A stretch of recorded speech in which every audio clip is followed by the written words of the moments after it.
Friends అందరికీ శుభోదయం. Welcome to Sandhyaragam.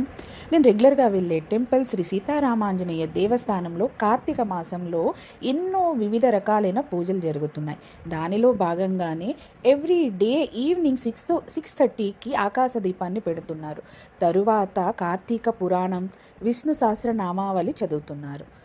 So ఎవరైనా ఆసక్తి గలవారు వెళ్ళి మంచిగా తమ సమయాన్ని ఈ టెంపుల్లో గడపవచ్చు. అలాగే భక్తిని మనం పెంపొందించుకోవడానికి మరియు ఈ కార్తీక మాసం అన్నది మనకి ఒక సువర్ణ అవకాశం. దేవునికి అతి దగ్గరగా వెళ్ళడం, ఇంకా మనము ఎప్పుడైనా ఏవైనా తప్పులు చేస్తే అవి ఇలా స్వామివారికి దగ్గర పూజలు చేస్తే కొన్ని తొలగిపోతాయి అన్నది నాకు ఒక నమ్మకం.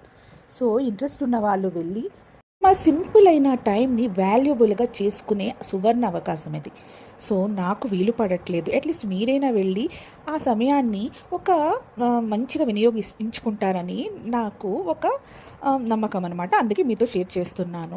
కార్తీక మాసంలో ఈ ఆకాశ దీపం యొక్క విశిష్టతను, దాని యొక్క ఒక చిన్న స్టోరీని మీతో షేర్ చేసుకుంటాను. బట్ అది ఎంతవరకు నిజమో, ఎంతవరకు నేను చెప్పింది కరెక్టో నాకు తెలియదు. ఎప్పుడో ఒక టైంలో విన్నది ఇప్పుడు నాకు ఈ ఆకాశ దీపం అనేసరికి గుర్తొచ్చి మీతో షేర్ చేసుకుంటున్నాను. అదేంటంటే, కార్తీక మాసంలో శివయ్య అమ్మవారితో కలిసి ప్రపంచమంతా తిరుగుతూ ఉండేటప్పుడు మనము ఈ ఆకాశ దీపము మనము పెట్టేటప్పుడు ఆ వెలుగు స్వామివారికి ఒక దారిని చూపిస్తుందని, మరియు స్వామివారికి మనము ఇక్కడ స్వామివారి పూజ స్మరణ చేస్తున్నామని తెలియజేయడానికి ఈ ఆకాశ దీపం అన్నది పెడతారని నేను ఒక దగ్గర విన్నాను.